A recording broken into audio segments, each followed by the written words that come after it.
everyone, it's Sevy and welcome back to another Genshin Impact video, this time a pre-release CE server video on Illuga, or as my autocorrect called him, illegal. So just keep in mind that this is a CE server video and I recorded it on the CE server, so there may be changes between here and the official version, but that's very unlikely.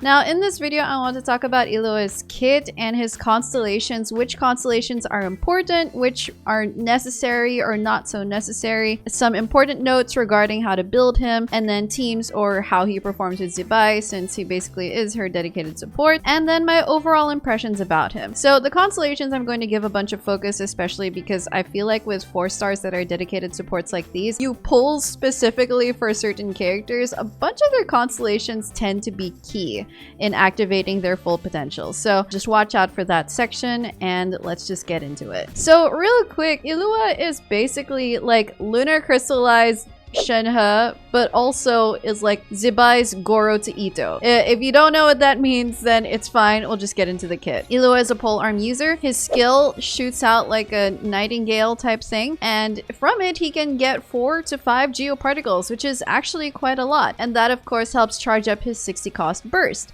And when you activate his burst, he gets like the Shenhe quills, which are basically stacks that add base damage to a certain type of damage. In this case, it buffs the active character's geo damage. And in this case, those quills scale on his EM stat. So Illuga uses those quills, or these nightingale stacks, to buff the active character's geo damage, which of course includes lunar crystallized damage. But the interesting thing is that his lunar crystallized damage buff is higher than his geo damage buff. As you can see on his scaling page, that lunar crystallized damage buff is no joke. So this also, we have to be specific, only applies to lunar crystallized damage that a character directly deals using their talents or using their kit. This doesn't buff damage from lunar crystallized reaction or moondrift harmony procs itself. So as you can see, this buff is kind of hard locked to Zibai. Zibai is the only character right now, I guess aside from Columbina, who can deal direct lunar crystallized damage with her kit and with her talents. So with that being said, Illuga starts with 21 Nightingale stacks, but if you get Geoconstructs on the field, which you easily will with Lunar Crystallized, he can get 5 more stacks per Geoconstruct, maxing up to 15 more stacks. So all in all, that means he can get a max of 36 Nightingale stacks. Multiple opponents hit, consume multiple stacks depending on how many opponents are hit and such. So it's a pretty straightforward kit. Illuga is going to be an EQ bot. When he activates his burst, is going to be buffing the on-field character's geo and lunar crystallized damage by a whole bunch, as you can see. Now, his passives are also pretty straightforward. His first passive, the Torchforger's Covenant, when his skill or burst is used, party members get 5% crit rate and 10% crit damage on their geo damage. So it's interesting that these aren't direct buffs to their party members' stats. They're buffs to the geo damage that the party members deal. And then his next passive is going to be dependent on the elements of your teammates. So if you have 1, 2, or 3 Hydro or Geo characters on the team, you will further increase the Nightingale stack scaling by 7, 14, 24% of his EM respectively for geo damage, and 48, 96, and 160% respectively of his EM for lunar crystallized damage. So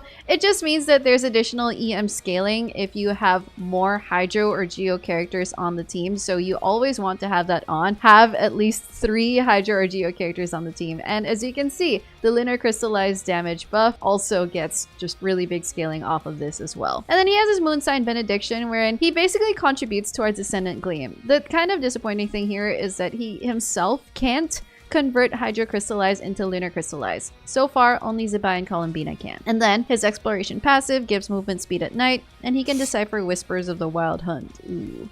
So yeah, again, pretty straightforward kit. It's all towards buffing that lunar crystallized damage. And even though it mentions geo damage quite a lot, you do have to realize here that if you're using him for just a pure geo damage character that doesn't deal lunar crystallized damage, you're really not using his kit all that much. Like, the buffs he gives to geo damage are okay, but the buffs that he gives to lunar crystallize are way better, and that is totally what he's meant for. He's meant for lunar crystallized damage, and he's meant for Zibai. Alright, now let's move on to his constellations. So his first constellation actually helps a lot with this energy. When he's on the field, he'll gain 12 energy after a geo reaction is triggered, and this has a 15-second cooldown. So as long as you use it consistently, his burst is effectively only going to cost 48 energy, which is a significant reduction. And that's usually going to let you get away with 20 to 30% less ER from C0 to C1. But of course, you'd want to test it out and adjust accordingly. We'll talk about ER in the important notes section, by the way. So that's a pretty good one, and honestly, when I tried it out, it helped a lot with his energy economy. It lets you skew more of his stats towards the more useful ones to increase his buff and take away from the ER stats. C2 says that while his burst is active, every 7 stacks consumed will summon his bird to deal geo damage to an opponent. And then this bird scales on his defense and EM, and it's considered burst damage. So this is actually, in my opinion, his most important constellation. And it might not sound like much because you think, okay, he's just dealing damage, but he doesn't deal a lot of damage anyway, right? That's true, he doesn't deal a lot of damage anyway, but the reason it's important is because of the Silken Moon Serenade set. So you see, at C0, Illuga does not deal any damage from off-field, and if you read the Silken Moon Serenade set bonus, it actually wants to deal elemental damage consistently so that it can keep its buff up consistently. Otherwise, it's going to expire after 8 seconds if he doesn't deal any damage during that time. And yeah, at C0 he doesn't deal any damage from off field, so that Silken Moon Serenade buff just expires halfway through the rotation. However, with C2, that actually allows him to keep the Silken Moon Serenade buff up at all times, basically, so your team members get that big EM bonus. And that's basically why the C2 is actually really important. Without it, there are alternatives that I'll mention later, but in my opinion, that's kind of what you want to aim for. So C3 increases Illuga's burst level by 3, which of course increases the scaling of the damage buff that he gives. And then C4, his burst gives the active teammate an additional 200 defense. And this obviously benefits Zibai a bunch because Zibai is a defense scaling character. C5 increases his skill level by 3. And then C6 enhances his first passive. So now those geo damage hits get 10% crit rate and 30% crit damage, which is basically 50 CV. Originally, it was 20 CV with 5% crit rate and 10% crit damage. Now, 10% crit rate and 30% crit damage. And of course, that applies to Lunar Crystallize as well because that's considered geo damage. And then in Ascendant Gleam, he gives his teammates 80 EM instead of the original 50. So that's a pretty good bonus actually with C6. When I was comparing pre-C6 and C6 damage, it was pretty noticeable. Nice buff there. So that was a pretty quick rundown of it, but really, all in all, Illuga's kit and constellations are pretty simple and straightforward, and thankfully so are his builds. So I'll just go through some building notes here. I'm not really going to give like strict recommendations, but you of course want to make sure that Illuga's energy recharge is sufficient because all his utility is stored in his burst. So get his ER until it's sufficient, and it can vary based on his teammates' particle generation, but I will say that Illuga himself actually generates a whole bunch of particles, 4 to 5 actually, and if he's on a geo heavy team, he's easily going to get more geo particles from his teammates. If you have a Favonius user on the team as well, then even better, right? It's going to be very comfortable. Then keep in mind, if you actually get a C1, then that can reduce his ER stat by 20 to 30% even. And so it should be very manageable to get his sufficient ER just through substats. Hopefully you won't need main stat ER sans. You can just get everything through his substats. For example, in Stygian, which is sometimes like the worst case scenario, when I was playing him at C0, I kept him at 200% ER just because I wanted to get his burst up really fast. And it was like a boss fight, but that's like one of the worst case scenarios. So most other fights, especially in Spiral Abyss, you can get away with lower. With C1, you can get away with significantly lower and all that. And then Illuga's kit, his personal damage does scale on EM plus defense, so it uses both stats, but his buffing utility, it fully scales on EM. So you want to build as much EM as you can. And that's going to be considered for his weapon, that's going to be considered for his main stats and substats on his artifacts, and also the set combos.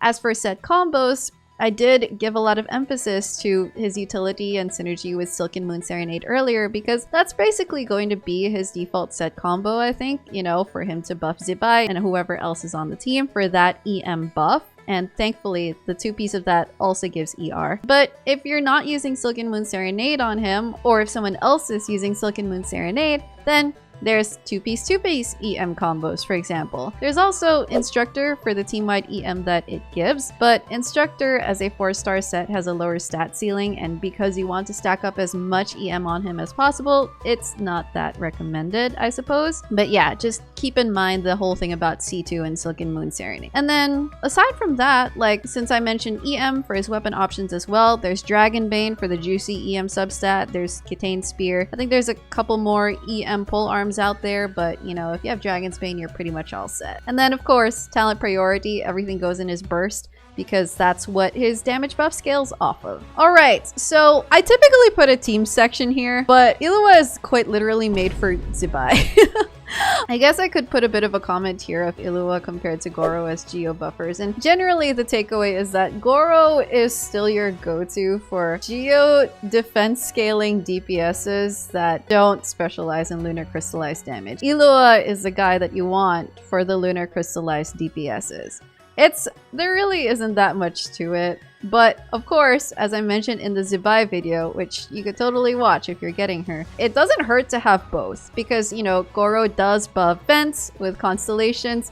He also heals a little bit and he also buffs the character's crit stats. Illua, he buffs Geo damage, lunar crystallized damage by a lot, also increases the crit of those Geo hits. So put them together and that's pretty juicy damage out there. So we have yet to see if Illua is going to benefit other lunar crystallized units in the future. My guess is probably, but I also don't really see Genshin releasing another defense scaling lunar crystallized character anytime soon.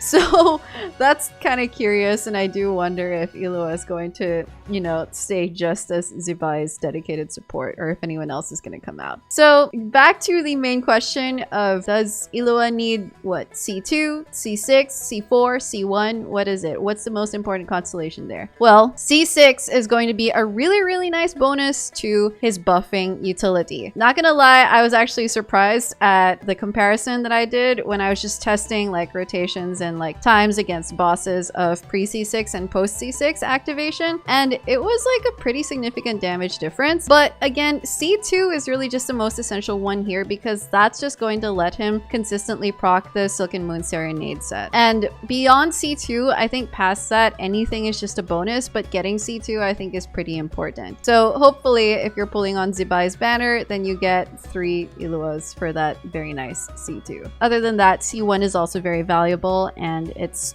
good that his most important constellations are the early ones, but it might be a bit iffy if you don't get his C2. Other than that, I just think Illua is a pretty cool character. I liked his appearances in the Archon quest, and I haven't done his world quest yet as of recording this video, but I heard it's very good. And I was also pleasantly surprised by the voice acting that he got because I didn't expect him to be given such a voice, like a significantly deeper voice than I initially thought. But all in all, Illua is just like, he's a straightforward character and he does the job. Like, he does the job, the one job he's literally given, which is to buff Zibai. Do I wish he were a more flexible character? Do I wish he weren't tied to a single character? Maybe, but that's not the first time Genshin has done this. So, you know, Zibai mains, I hope that you get your Illua copies. And those who do love Illua, I hope you get as many of him as you can. That's going to be all for this video. Let me know in the comments what you think of him. I wish you a lot of luck trying to get copies of him, whether just because you like Illua or because you're playing Zibai. Don't forget to leave a like if you enjoyed this video, subscribe to my channel for more content, and I will see you soon. Take care!